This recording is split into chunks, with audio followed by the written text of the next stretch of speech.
اسی طرح کے بیانات سننے کے لیے مولانا منور حسین صدیقی آفیشل کو سبسکرائب کریں۔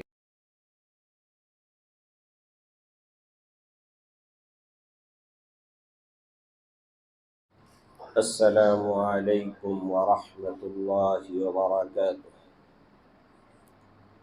الحمد للہ نحمده ونستعینه ونستغفره ونؤمن به ونتوکل علیہ ونعوذ باللہ من شرور انفسنا ومن سیئات اعمالنا، من يهده الله فلا مضل له ومن يضلله فلا هادي له، ونشهد أن لا إله إلا الله وحده لا شريك له، ونشهد أن سيدنا ومولانا محمدا عبده ورسوله۔ فأعوذ بالله من الشيطان الرجيم، بسم الله الرحمن الرحيم۔ إن عدة الشهور عند الله 12 شهرا في كتاب الله، وقال تبارك وتعالى في مقام آخر منها 4 حرم، صدق الله العظيم وصدق رسوله النبي الكريم، نحن على ذلك من الشاهدين والشاكرين والحمد لله رب العالمين۔ ایک بار درود پاک پڑھیں۔ اللهم صل على سيدنا وشفيعنا ونبينا ومولانا محمد وبارك وسلم۔ اللہ رب العزت کا بے انتہا کرم اور احسان ہوا کہ اللہ تبارک و تعالی نے آج ہم سب کو ایمان اور یقین کے ساتھ، صحت و عافیت کے ساتھ، امن اور سلامتی اور شانتی کے ساتھ نماز جمعہ کے لیے جمع فرمایا۔ اللہ تبارک و تعالی سے دعا فرمائے کہ اللہ تبارک و تعالی ہم سب کے جمع ہونے، کہنے اور سننے کو بے حد قبول فرمائے اور ہمیں عمل کی توفیق عطا فرمائے، آمین یا رب العالمین۔ سامعین محترم، عزیزان گرامی، اسلامی کیلنڈر کے اعتبار سے، اسلامی تاریخ کے اعتبار سے یہ اس سال کا دوسرا جمعہ ہے، یعنی 1445 یعنی 1445 جو ہجری ہے اس کا یہ دوسرا جمعہ ہے۔ پہلے جمعے بھی ہم لوگ محرم الحرام کی تاریخ اور اس کی فضیلت پر کچھ باتیں سنیں، آج بھی انشاءاللہ اسی کے مناسبت سے کچھ باتیں عرض کروں گا۔ اللہ تبارک و تعالی سے دعا فرمائے کہ اللہ تبارک و تعالی ہمیں محرم الحرام کے خرافات سے ہم سب کی حفاظت فرمائے۔ اس میں بلا وجہ، بلا مطلب کے جو بدعات اور رسومات گھس آئے ہیں، ان تمام چیزوں سے ہمیں بچنے کی توفیق عطا فرمائے، آمین یا رب العالمین۔ اس مہینے کی بڑی فضیلت و اہمیت ہے اور قرآن اس کا گواہ ہے۔ قرآن نے کہا منہا 4 حرم، یعنی فضیلت اور برکت والے 4 مہینے ہیں، ان میں سے ذوالقعدہ، ذی الحجہ اور محرم اور رجب ہے۔ اس مہینے میں اگر ہم تاریخ کا مطالعہ کریں، قرآن اور حدیث سے تو نہیں مگر تاریخ سے یہ باتیں ملتی ہے کہ اللہ تبارک و تعالی نے جتنے بڑے بڑے کام کیے ہیں ان میں سب سے زیادہ اسی محرم اور حرام کے مہینے میں ہوئے۔ مثال کے طور پر حضرت نوح علی نبینا علیہ السلام کی کشتی جب طوفان سے نبرزد آزما ہو کر کے ہچکولے کھاتے ہوئے جودی پہاڑ سے جا کے لگی تھی، تو وہ بھی 10ویں محرم الحرام کی تاریخ تھی۔ اور ایک تاریخ میں آتا ہے کہ حضرت آدم علی نبینا علیہ السلام کے روح کو، یعنی حضرت آدم کا پتلا جو بن کے پڑا تھا وہ سینکڑوں سال ایسے ہی پڑا تھا، کھنڈر زمین تھی، یعنی حضرت نوح آدم علیہ السلام کے اس پتلے میں روح داخل ہونے کے لیے تیار نہیں تھی۔ डरती थी। जैसे होता है ना कि कोई खंडर हो, कोई पुराना घर हो तो वहां पर आदमी घुसते हुए डर लगता है। इसी तरीके से आप देखते हैं कि इंसान से प्यार और मोहब्बत की बातें होती रहती है, मगर जैसे उसकी रूह निकल जाती है तो आदमी उसे हाथ लगाने से थोड़ा डरता है, हिचकता है। क्यों? अब खौफ लगने लगा उसको। असल इंसान बदन का नाम नहीं, असल इंसान उसके रूह का नाम है। रूह है तो इंसान है, वरना ये मैयत है, डेड बॉडी है, कुछ और कह सकते हैं। इसीलिए आपने देखा होगा कि बाप बेटे का रिश्ता बड़ा नाजुक रिश्ता, बड़ी प्यार और मोहब्बत वाली रिश्ता, बहुत ज्यादा चाहने वाला, सीने से लग के रहने वाला, मगर जैसे ही बाप की रूह निकलती है बेटा किनारा हो जाता है। अब हाथ नहीं लगा रहा। अब मुअज्जिन साहब आएगा तब आंखें बंद होगी, अब इमाम साहब आएंगे तब उसके कुर्ते उतारे जाएंगे, और उससे पहले वही बेटा अपने बाप के सीने से चिपट के रहता था, जेब में हाथ डालता था, पैसे निकालता था, कोई खौफ नहीं।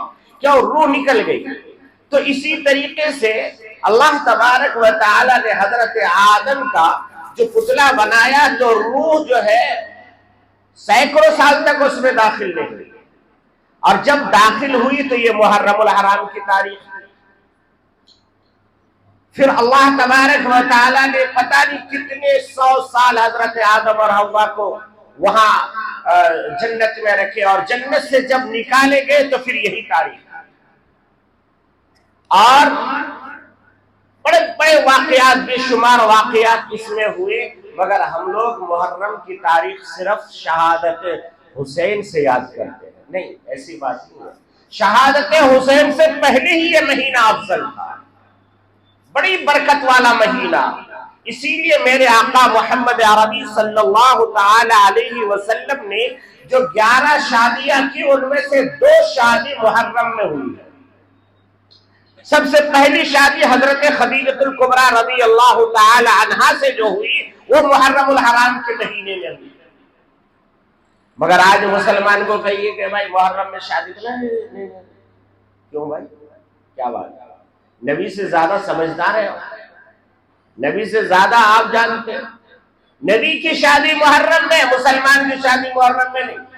अभी सब शादी महल खाली पड़ी है, कोई मुसलमान शादी करने के लिए तैयार नहीं है। भाई ये गलत रस्म है, ऐसे रस्मात मत लाइए। मैं अभी बहुत लंबा सफर करके आ रहा हूँ, हमने देखा बिहार में, बंगाल में, यूपी में धड़ाधड़ शादी हो रही है, बल्कि एक ही दिन में कई कई शादियां। वहां पर कोई नहीं मरता, मगर हमारे बेंगलोर वाले को कहो कहते नहीं हजरत वो तो नहुसत वाला महीना है, इस महीने में अगर शादी करेंगे तो दूल्हा मर जाएगा, पता नहीं क्या क्या रसूमात है। और कुछ पुराने दिमाग के लोग तो इतना है कि जिनकी शादियां जिलहिज्जा में हो गई है, अब मुहर्रम में मियां और बीवी को अलग कर देते हैं। बोले इसका छाव इसको नहीं पड़ना, इसका छाव इसको नहीं पड़ना, वो मैं के ये जो है अपने घर में। भाई क्या मुसीबत है। ये हमारे यहाँ छूट छात भेदभाव नहुसत कुछ नहीं होता। नहुसत उस घर में होता जिस घर में नमाजी नहीं होते। फजर की नमाज छोड़ के जो घर वाला सोते रहता है वो सबसे बड़ा नहुसत का घर है। इसको तो कभी हम दूर नहीं करते हैं, कभी ये नहीं कहते भाई मेरा बेटा, मेरी घरवाली, मेरे बच्चे फजर में नहीं उठते, ये मेरा घर नहुसत का नहीं। मगर मुहर्रम आएगा तो नहुसत। अल्लाह हम सब की हिफाजत फरमाए। मेरे अजीजों, मुहर्रमुल हराम के महीने को नहुसत से ताबीर मत कीजिए, बल्कि शहादत ये तो बड़ा मकाम और मर्तबा है। शहादत के लिए तो मेरे आका सल्लल्लाहु अलैहि वसल्लम ने दुआएं मांगी कि अल्लाह मुझे शहादत की मौत अता फरमा। अगर हजरत इमाम हुसैन रज़ी अल्लाह तआला अन्हु को शहादत मिली तो इससे बड़ा मकाम हो ही नहीं सकता। इसलिए कि हदीस पाक में आता है कि जन्नत में जाने के बाद कोई इंसान किसी चीज की तमन्ना नहीं करेगा, कोई इंसान किसी चीज की तमन्ना नहीं करेगा, बल्कि सब कहेगा कि जो कुछ हम लोग सोच सकते थे उससे भी ज्यादा अल्लाह ने हमें अता फरमाया।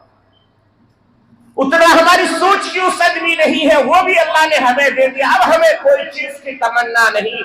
मगर शहीद से जब अल्लाह पूछेगा कि भाई तुम्हारी कोई तमन्ना है, तो कहेगा کہ اللہ بس ایک تمنا ہے کہ ایک بار دنیا میں اور بھیج دیجیے اور پھر میں اسی طرح شہید ہو کر کے آپ کے پاس آؤں. وہ مزہ جو مجھے شہید ہونے میں مل رہا تھا وہ یہاں پہ بھی مجھے نہیں مل رہا. شہید کا وہ مقام ہے، یعنی شہید کہے گا کہ مجھے دنیا میں بھیج دیجیے، میں دوبارہ شہید ہونا چاہتا ہوں، دوبارہ مشرکوں کے ہاتھوں سے، کافروں کے ہاتھوں سے مار کھا کے مرنا چاہتا ہوں. میرے عزیزوں، اس لیے یاد رکھیے امام حسین کی شہادت کی وجہ سے کبھی بھی اس مہینے کو نحوست والا مت گردانیے، مت سوچئے، بلکہ اللہ نے اس مہینے کو بڑی فضیلت اور بڑی اہمیت کا حامل بنایا. میرے آقا محمد عربی صلی اللہ تعالی علیہ وسلم مکہ المکرمہ سے ہجرت کر کے جب مدینہ طیبہ گئے تو مدینہ پہلے ہی یہودیوں کی بستی تھی، علماء کی بستی. وہاں بڑے بڑے یہودی عالم، پورے دنیا کے سب سے زیادہ انٹلیکچوئل لوگ، سب سے زیادہ پڑھے لکھے لوگ، سب سے زیادہ سمجھدار لوگ مدینے میں رہتے تھے. کیوں؟ وجہ پیرس تو تھا نہیں، وہ نیو یارک تو تھا نہیں، وہ لندن تو تھا نہیں. آخر مدینے میں کیوں رہتے تھے؟ مدینے میں اس لیے رہتے تھے کہ اس وقت دنیا میں دو ہی برادری پڑھی لکھی تھی، ایک انجیل کا پڑھنے والا، ایک توریت کا پڑھنے والا. توریت والا کیونکہ پرانے پڑھے لکھے تھے، جیسے ہندوستان میں سب سے زیادہ پڑھا لکھا قوم برہمن کو مانا جاتا ہے. کیوں؟ اس لیے کہ یہ لوگ اپنے آپ کو اپنی تاریخ وید سے جوڑتے ہیں، اور ویدوں کو انہوں نے کہا تھا کہ وید پڑھنے کا حق صرف برہمنوں کو ہے، کوئی اور نہیں پڑھ سکتا. یہاں تک کہ اگر کوئی نیچی ذات کی قوم وید کو پڑھ لے تو اس کی زبان کاٹ دو، اگر سن لے تو اس کے کان میں سیسا پگھلا کے ڈال دو، اگر کوئی چھو لے تو اس کا ہاتھ کاٹ ڈالو. یہ انہوں نے تاریخ بنائی تھی جس کے نتیجے میں وید پڑھنا تو دور کی بات ہے، وید کی طرف کوئی دیکھتا بھی نہیں تھا. یہ الگ بات ہے کہ آج آپ کو ہر گھر میں، ہر کتب خانے میں، ہر لائبریری میں وید مل جاتا ہے، مگر پہلے زمانے کی بات یہ تھی کہ وید صرف برہمن پڑھے گا. تو نتیجتاً وہ پڑھی لکھی قوم ہو گئی، پڑھنا لکھنا انہیں کا. بچہ پیدا ہوگا تو منڈن کون کرے گا؟ برہمن. بچہ پیدا ہوگا اس کا نام کون کرے گا؟ برہمن. شادی ہوگی تو اس کا جو ہے کیلکولیشن کر کے اس کا ہسٹری کون بنائے گا؟ کنڈلی جس کو بولتے ہیں، کنڈلی کون بنائے گا؟ برہمن. تو یہ ایک رواج چل رہا تھا. تو اسی طریقے سے آسمانی کتابیں جن کے پاس تھی وہ دو قومیں زیادہ مضبوط تھی، وہ ہوتی ہے ایک یہودی اور ایک نصارہ. ان میں سے یہود سب سے زیادہ چالاک قوم. تو انہوں نے اپنی کتاب کے اندر پڑھا کہ جو آخری نبی آئیں گے وہ پیدا کہیں اور ہوں گے، مگر ان کے ہجرت کا مدینہ ہوگا، وہ مدینے میں آ کے آباد ہوگا. تو یہودیوں میں ایک بہت بڑا بادشاہ گزرا تھا. انہوں نے جب پڑھا تو پڑھنے کے بعد انہوں نے گھر تعمیر کی، ڈبل افٹر کی، 2 منزلہ گھر، اور بنانے کے بعد ایک خط لکھا، ایک لیٹر لکھا. لیٹر کیا لکھا کہ دیکھو یہ گھر میں تمہیں دے رہا ہوں، مگر تم اپنی اولاد کو یہ وصیت کرنا کہ جب وہ نبی ہجرت کر کے آئے تو اس گھر میں وہ قیام کرو. اللہ اکبر. تقریباً 500-700 سال پہلے وہ گھر بنتا ہے میرے آقا صلی اللہ علیہ وسلم کی ہجرت گاہ کا، اور وہ گھر اولاد در اولاد، نسل در نسل منتقل ہوتے ہوتے ہوتے ہوتے حضرت ابو ایوب انصاری رضی اللہ تعالیٰ عنہ کی خدمت میں آتا ہے. حضرت ابو ایوب انصاری رضی اللہ تعالیٰ عنہ اس گھر میں قیام فرماتے ہیں. اور جب نبی پاک صلی اللہ تعالیٰ علیہ وسلم ہجرت کر کے مدینہ جاتے ہیں اور سارے لوگ کہتے ہیں یا رسول اللہ آپ میرے گھر میں قیام کیجئے، آپ میرے گھر میں قیام کیجئے، آپ میرے گھر میں قیام کیجئے. اللہ کے نبی کہتے ہیں اس اونٹنی کو میں نے اللہ کے حکم سے چھوڑ دیا ہے، یہ اونٹنی جہاں جا کے بیٹھے گی وہیں پر میرا قیام ہوگا. وہ اونٹنی مدینے کے گلیوں میں چکر لگاتی ہے. وہ قصوہ نام کی جو اونٹنی تھی وہ مدینے کے گلیوں میں چکر لگاتی ہے. ہر آدمی سوچتا ہے کاش یہ نبی کی دولت میرے گھر آ جائے. ہر آدمی اپنے دروازے پہ کھڑا ہو کے اللہ سے دعا کرتا ہے اللہ اس اونٹنی کو میرے گھر کے سامنے روک دیجئے. اور دل اچھلتا ہے جب اس کے گھر کے سامنے گزر गुजरता है, मगर ऊँटनी चक्कर लगाते लगाते लगाते लगाते हजरत अबू अय्यूब अंसारी रज़ी अल्लाह ताला अन्हु के घर के सामने बैठ जाते। इसीलिए कहते हैं कि अल्लाह के नबी अबू अय्यूब अंसारी के घर में नहीं, बल्कि अल्लाह के नबी के घर में अबू अय्यूब अंसारी रहते थे। अल्लाह के नबी किसी के घर में नहीं रहे, अपने घर में। समझ में आया? अबू अय्यूब अंसारी के घर में मेरे नबी नहीं, बल्कि मेरे नबी का घर तो कई 100 साल पहले ही बन चुका था, अल्लाह ने बनवाया था। और अबू अय्यूब अंसारी मेरे नबी के घर की रखवाली कर रहे थे। जब अल्लाह के नबी वहां पहुंचे तो अल्लाह के नबी सल्लल्लाहु अलैहि वसल्लम के स्वागत करने के बाद वो लेटर, वो खत मेरे आका सल्लल्लाहु अलैहि वसल्लम को दिया गया। मेरे आका सल्लल्लाहु अलैहि वसल्लम ने मदीने में रह करके देखा कि जब मुहर्रम की, बाकी बातें इंशाअल्लाह फिर किसी मौके पे सुनाऊंगा क्योंकि मुहर्रम चल रहा है, इसमें मुहर्रम के बारे में। तो अल्लाह के नबी ने मदीने में देखा कि यहाँ सबसे ज्यादा कौम जो आबाद है, औस, खजरज, बनु कैनुका, वो सारे खानदान यहूदियों के खानदान, पढ़े लिखे लोग, तौरात का पढ़ने वाला, लिखने वाला। अल्लाह के नबी सल्लल्लाहु अलैहि वसल्लम वहाँ के उलमा से, वहाँ के लोगों से मिले तो देखा कि जब मुहर्रम की तारीख 10वीं तारीख आई तो सारा मदीने की यहूदी रोजे से, रोजे का फलसफा। अल्लाह के नबी ने पूछा, भाई क्यों रोजा रखते हो, क्या वजह, वजह बताइए। इससे पहले उम्मत मुहम्मदिया में रोजा नहीं था। तो कहा कि हम लोग आज के दिन इसलिए रोजा रहते हैं कि आज के दिन यानी 10वीं मुहर्रमुल हराम को फिरौन के जुल्म सितम से हमारी कौम निजात पाई थी। अल्लाह तबारक व तआला के हुक्म से जब हजरत मूसा अलैहिस्सलाम और उनके कौम हिजरत कर रही थी, मिस्र से निकल करके फलस्तीन के तरफ जा रहे थे। वाकया ये है कि मिस्र में हजरत मूसा अलैहिस्सलाम और उनकी कौम जो आबाद थी, तो मिस्र में जब जुल्म सितम ज्यादा होने लगा, फिरौनियों ने और उनके खानदान ने जब बड़ा परेशान करने लगा, तो अल्लाह ने हुक्म दिया है मूसा अब तुम अपने इस मिस्र को छोड़ो और अपने मुल्क में चले जाओ। यहूदियों का मुल्क यानी उस जमाने में कहा जाता था कि उनका असली मुल्क जो था वो फलस्तीन था, जो आज लड़ाई चल रही है फलस्तीन, आप वहां चले जाइए। तो हजरत मूसा ने तमाम लोगों को जमा किया और कहा कि हमें आज रात को हिजरत करनी है। वो जब निकले तो लोगों को पता नहीं चला, मगर जब निकल गए तो पता चल गया कि सारा मिस्र खाली हो चुका है, सब निकल चुके हैं। तो कहा किधर किधर, तो दरियाए नील के तरफ जब निकले तो फिरौन ने पीछे से अपनी लश्कर लगा दिया, फिरौन भी उसी के साथ। अब आगे आगे मूसा और उनके कौम और पीछे पीछे लश्कर फिरौन और फिरौन। अब चलते चलते दरियाए नील के पास पहुंचे तो ना पुल है ना रास्ता है, क्या करे। तो आगे बोलते ना, आगे कुआं पीछे खाई, उधर जाओ तो मरो, इधर जाओ तो मरो। अब यहूदियों ने कहा कि मूसा तुमने मरवा दिया, हम तो यही डर रहे थे कि तुम एक दिन ना एक दिन हमें मरवाओगे, आज तो मरवा दिया। क्यों, आगे जाएंगे तो समंदर में डूब के मरेंगे, पीछे रहेंगे तो फिरौन का लश्कर आ रहा, वो हमें कत्ल कर देगा, हम पहले ही मना कर रहे थे। यानी यहूदी कौम सबसे बड़ा नाफरमान कौम। इस रूए जमीन पर अगर कोई नाफरमान कौम है तो वो यहूदी।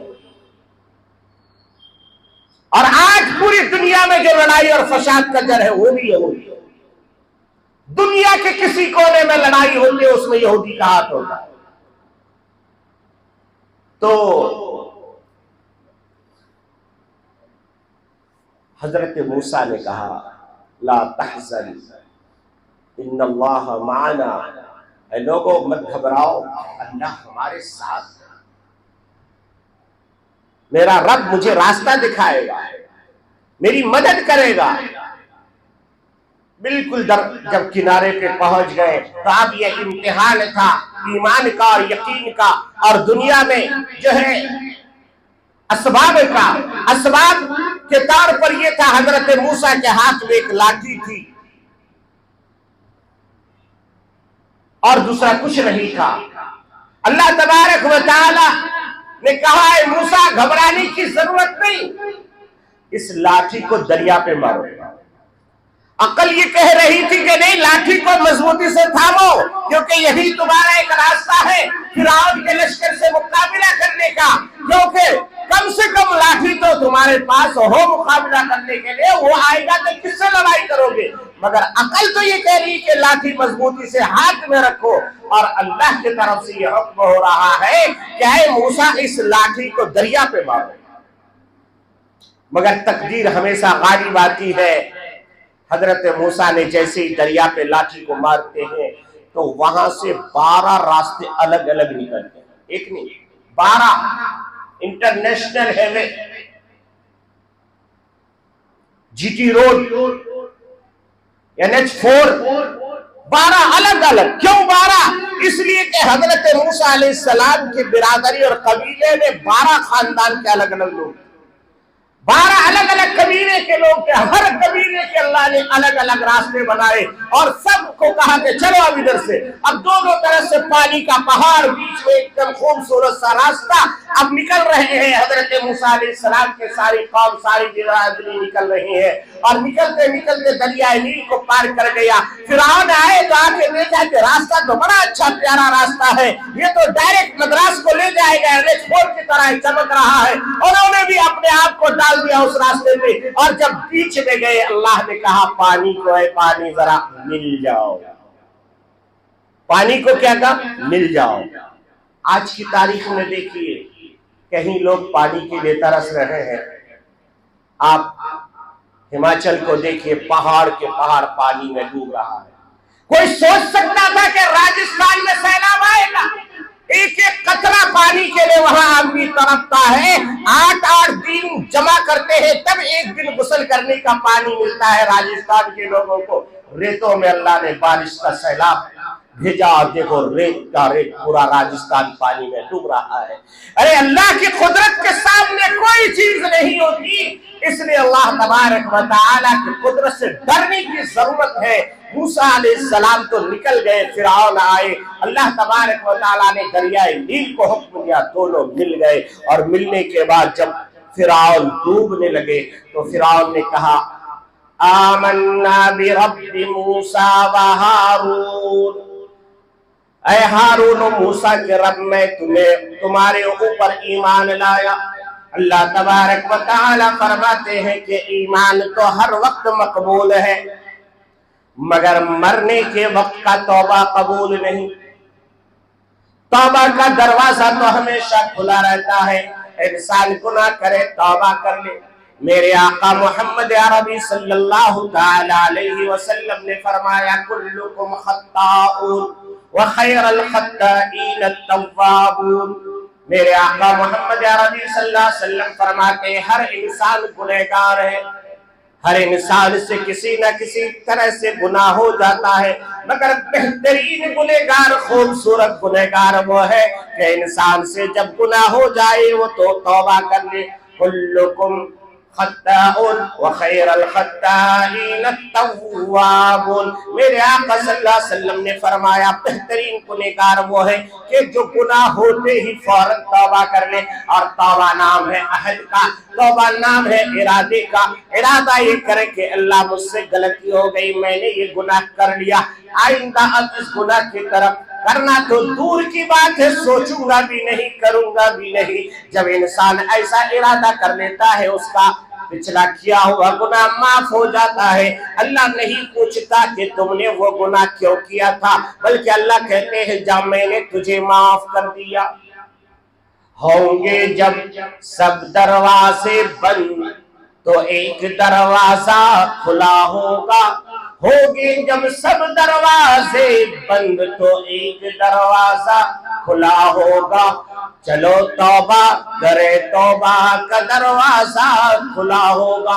रात की तारीखी है, सारे लोग, कोर्ट कचहरी बंद है, अदालतें बंद है, सुप्रीम कोर्ट बंद है, हाई कोर्ट बंद है, लोअर कोर्ट बंद है, क्रिमिनल कोर्ट बंद है, जज का दरवाजा भी बंद है, वकील का दरवाजा भी बंद है, सोशल वर्कर का दरवाजा भी बंद, MLA का दरवाजा भी बंद, MP का दरवाजा भी बंद। दुनिया के सारे दरवाजे जब बंद हो जाते हैं तो अल्लाह दरवाजा खोल देता है, और मेरे प्यारे बंदे डरते क्यों हो, आओ मेरे तरफ आ जाओ, मैं तुझे पुकार रहा हूँ, बताओ तुम्हें क्या चीज की जरूरत है। कोई तुम पर जुल्म कर रहा है, मेरे पास अपनी अदालत में मेरे सामने अपना केस रख दो। तुम्हारा कोई मामला अटक गया है, मेरे सामने पेश कर दो। जरा तहज्जुद के वक्त अपने सर को जमीन पर रख करके मेरी रहमत को पुकारो, तू सर को बाद में उठाएगा, मैं तेरी दुआ को पहले कबूल कर लूंगा। यह है मेरे रब का दरवाजा मेरे यारो। इसलिए रब की तरफ अपने आप को रब की खुशनुदी के लिए झुका दो। फिर देखो अल्लाह की रहमत कैसे आपके तरफ लपकती है, कैसे अल्लाह की रहमत आती है। तो मैं आपको सुना रहा था, मेरे आका सल्लल्लाहु अलैहि वसल्लम मदीने में सारे इंटेलेक्चुअल लोग क्यों जमा हुए? उन्होंने पढ़ा था अपने तारीख के अंदर, अपनी इंजील के अंदर क्या पढ़ा था कि आखिरी नबी मोहम्मद रसूलुल्लाह सल्लल्लाहु अलैहि वसल्लम की हिजरत का मदीने होगी, यानी मदीने में वो आके कयाम फरमाएंगे। इसलिए वो लोग चाहते थे कि जैसे ही नबी यहाँ आए तो हम उनके हाथ पे बैठ कर ले, उनके हाथ पे कलमा पढ़ ले, उनके हाथ पे हम जो है ईमान ले आए। इसलिए आके बरसों से अपने आप को यहीं पर बसा दिया था, अपनी औलाद को बसा दिया था। मगर वो लोग ये चाहते थे कि वो नबी यहूदी में पैदा हो। सोचिए जरा, वो लोग ये चाहते थे कि वो नबी यहूदी में पैदा हो, और उनका ये गुमान था कि यहूदी के अलावा कोई नबी हो ही नहीं सकता, यहूदी के अलावा कोई नबी हो ही नहीं सकता। मेरे आका सल्लल्लाहु अलैहि वसल्लम पैदा हो गए कुरैश में, वो लोग चाहते थे बनु इसहाक में पैदा हो, मेरे आका सल्लल्लाहु अलैहि वसल्लम हो गए बनु इस्माइल में, यानी हजरत इब्राहिम की दो औलाद, एक हजरत इसहाक एक हजरत इस्माइल। हजरत इसहाक की औलाद में तकरीबन 4,500 अंबिया, बनी इस्माइल यानी हजरत इब्राहिम के एक बेटे से 4,500 अंबिया और रसूल और नबी पैदा हुए, और इस्माइल की औलाद में कोई नबी नहीं, आखिर में मोहम्मद रसूलुल्लाह पैदा हुए। इसलिए उनको जलन हो गया कि ये कैसे हो गया कि ये बनु इसहाक में आना चाहिए था, इसहाक की औलाद में आना था, ये इस्माइल की औलाद में क्यों चले गए? मेरे आका जब वहां हिजरत करके आए तो बजाय दोस्त बनने के वो लोग दुश्मन बन गए,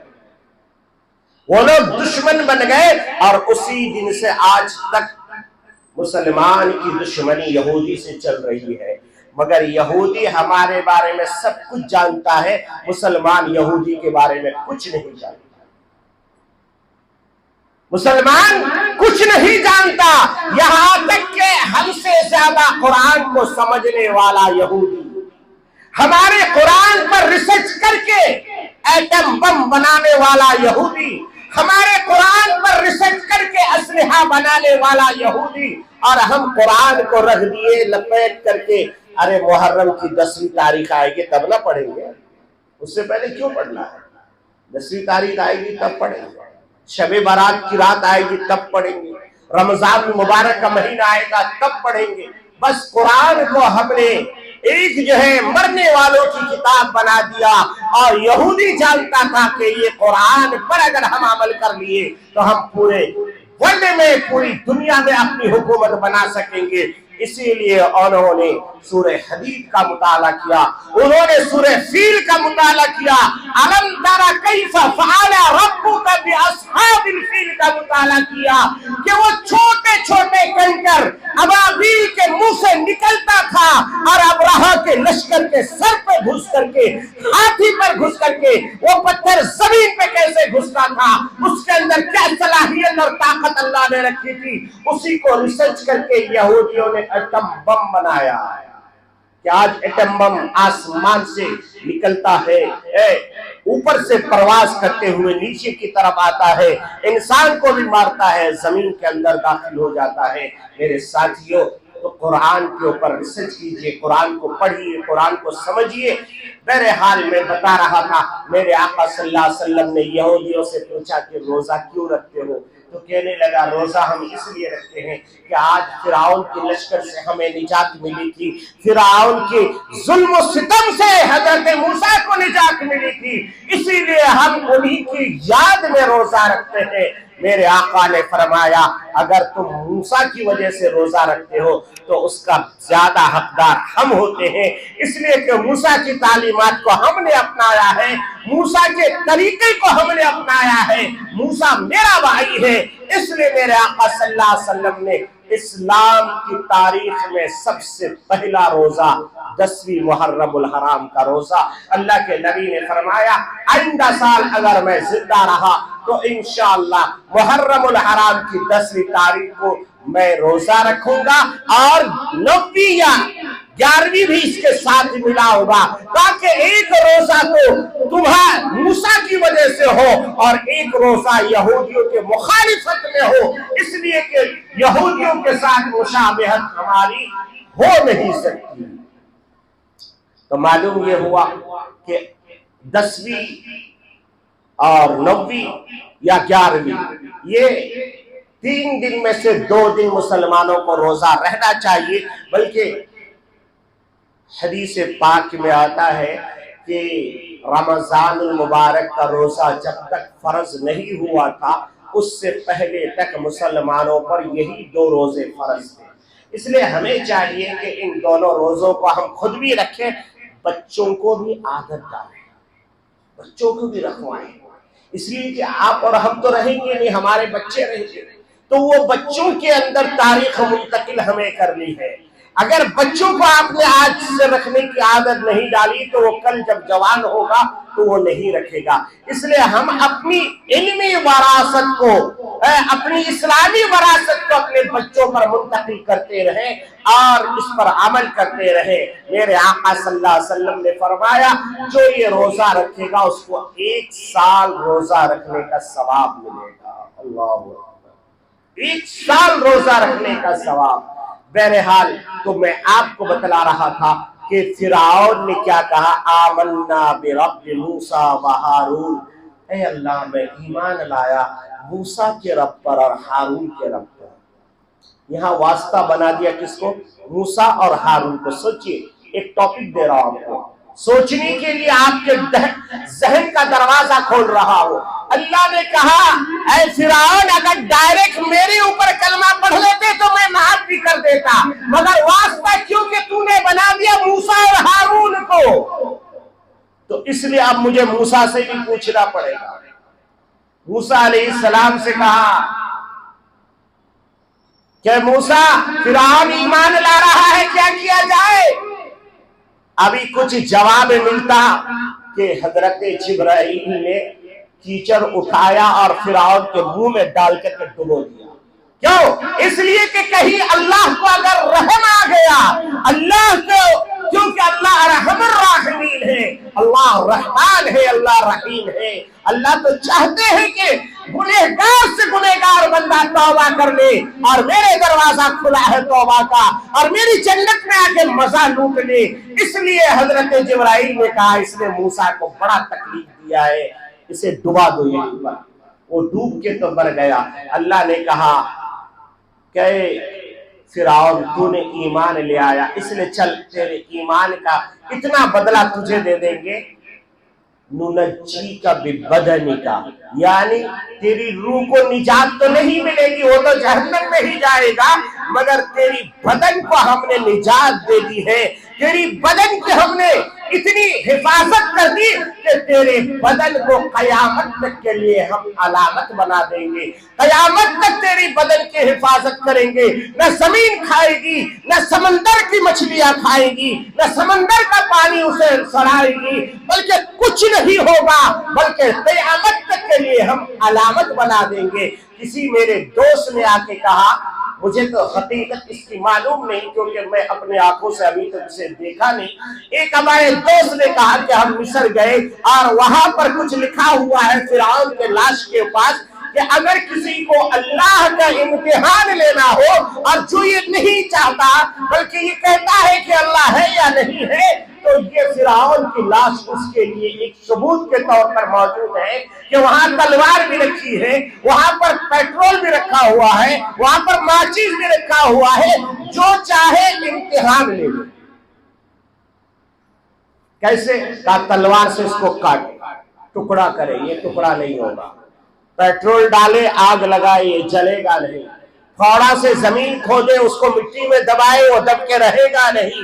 इसीलिए कहा कि सैकड़ों साल तक वो लाश दरियाए नील के किनारे पर पड़ी रही। किसी मछली ने नहीं खाई, किसी जानवर ने नहीं खाया, बल्कि पानी उठा करके जमीन पे डालता था और जमीन उठा के पानी पे डालती थी। फिरौन की लाश ऐसे ही पड़ी रही। मगर इसी दरमियान एक अजीब व गरीब वाकया हुआ। हजरत मूसा अलैहिस्सलाम जिधर भी जाते थे दावत देने के लिए, तो एक मस्खरा था, मस्खरा यानी हंसी मजाक करने वाला, कॉपी करने वाला, वो फिरौन का दरबारी था। फिरौन से पैसा वसूल करता था हजरत मूसा का मजाक उड़ाने के लिए। तो वो क्या शक्ल बनाया था? सेम हजरत मूसा का ही शक्ल बना रखा था। हजरत मूसा जैसा लिबास पहनते थे वो भी ऐसा ही लिबास पहनता था। हजरत मूसा की जैसी दाढ़ी थी ऐसा उसकी भी दाढ़ी थी। हजरत मूसा जैसे बोलते थे ये भी ऐसे ही बोलते थे। अब दावत देने के लिए मूसा अलैहिस्सलाम बाजार में निकले तो ये भी उसके पीछे पीछे उसी का नकल उतार करके बेवकूफ बनाते थे, लोगों में मजाक उड़ाते थे। तो वो देखते हैं जब पूरी लश्कर निकल गई, फिरौन का लश्कर, और फिरौन डूब गया, मगर वो आदमी जिंदा जा रहा है। हजरत मूसा ने पलट के देखा तो हजरत मूसा को बड़ी तकलीफ हुई। हजरत मूसा ने कहा, अल्लाह, फिरौन से ज्यादा तो ये मुझे सताता था, इससे ज्यादा मुझे तकलीफ थी। ये तो दिन और रात मेरा जीना हराम कर रखा था। अल्लाह, आपने इसे क्यों बख्श दिया, इसे क्यों नहीं मारा? अल्लाह ने कहा, ऐ मेरे प्यारे मूसा, मारना तो इसे भी चाहता था, मगर मैंने देखा कि तेरा लिबास वाला है, तेरा शक्ल वाला है, तेरा ही नकल उतारता है। ऐ मूसा, ये कैसे हो सकता है कि मेरे दोस्त का नकल उतारने वाले को मेरी अजाब पकड़ ले? इसलिए तेरी नकल उतारने की वजह से मैंने इसे ईमान की दौलत दे करके तेरा गुलाम बना करके तेरे पीछे डाल दिया है। मैं मुसलमानों से कहता हूँ, मुसलमानों, अगर मूसा का नकल उतारने की वजह से अल्लाह ईमान की दौलत देता है तो क्या मोहम्मद रसूलुल्लाह सल्लल्लाहु अलैहि वसल्लम की नकल उतारने वाले को अल्लाह जन्नत नहीं देगा? यकीनन अल्लाह हजरत मोहम्मद अरबी सल्लल्लाहु अलैहि वसल्लम के सुन्नतों पर अमल करके जो मेरे आका की नकल उतारेगा अल्लाह उसे जन्नत जरूर देगा। मगर शर्त है कि हम यहाँ पर मेरे आका सल्लल्लाहु अलैहि वसल्लम के नकल उतारने वाले बने। मेरे आका कैसे चलते थे, मेरे आका कैसे खाते थे, मेरे आका कैसे सोते थे, ये सारी जिंदगी में आप उतारते जाए। जब आप पानी का गिलास हाथ में ले, सोचे मेरे आका की क्या सुन्नत है। आप बैतुल खुला जाए, सोचे मेरे आका की क्या सुन्नत है। आप घर में दाखिल हो, सोचे मेरे आका की क्या सुन्नत है। आप बीवी से बातें कर रहे, सोचे मेरे आका की क्या सुन्नत है। पूरी जिंदगी ईमान मिल जाएगा, पूरी जिंदगी।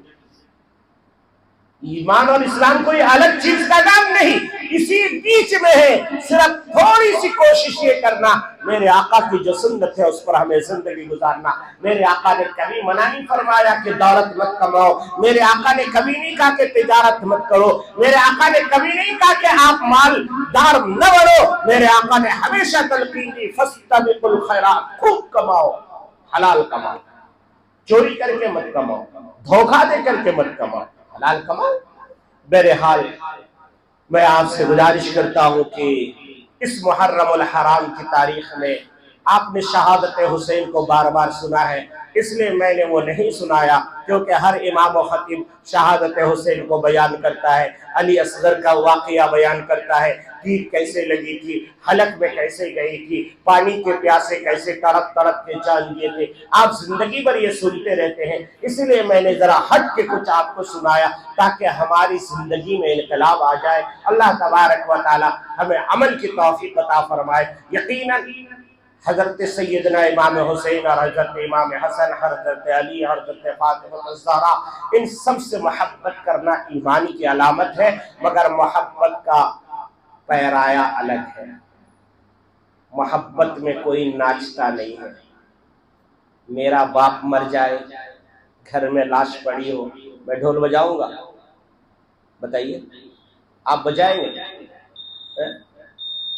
मेरे घर में میری چھوٹی سی بچی یا میرا چھوٹا سا بچہ کوئی قتل کر دے، میں شراب پی کر کے ناچوں گا؟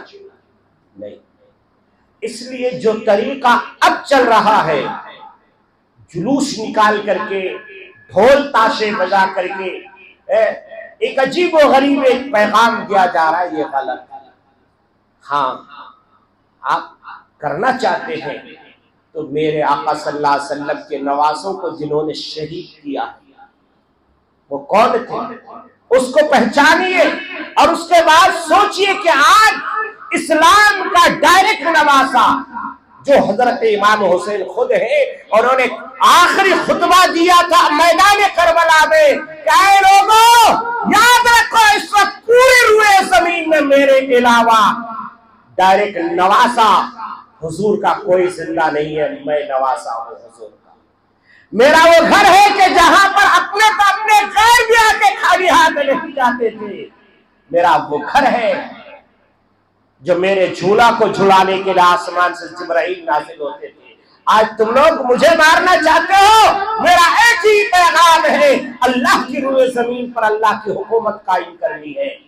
حضرت امام حسین نے نماز کی نیت باندھی، تقریباً 40,000 لوگ جو یزیدی لشکر میں تھے وہ لوگ بھی نماز کی نیت باندھے، مگر جب سلام پھیرتے ہیں، مولانا ابوالکلام آزاد رحمت اللہ علیہ اپنے کتاب میں لکھتے ہیں واقع کربلا میں کہ جب سلام پھیرتے ہیں تو ایک بھی آدمی نہیں تھا، سب جا چکا تھا۔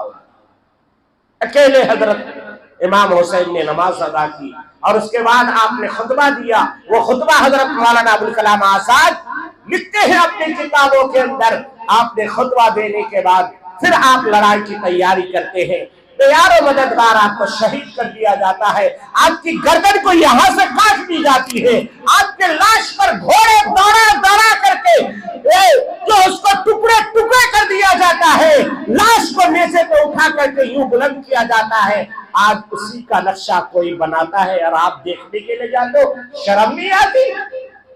محمد رسول اللہ صلی اللہ علیہ وسلم کے بیٹے کی بے حرمتی جنہوں نے کی، اور اس کا نقشہ اتار کر کے وہ لوگ جلوس نکالتا ہے، اور میرے سنی مسلمان اس جلوس کو دیکھنے کے لیے آتا ہے، وہ اللہ کا غضب نازل ہوتا ہے۔ ڈرو اس چیز سے، کہیں ایسا نہ ہو کہ تمہارا نام بھی اس میں لکھ دیا جائے۔ اس لیے ایسی جگہوں سے بچو، ایسے خرافات سے بچو، ایسی کہ ہاں امام حسین سے محبت کرنی ہے کرو۔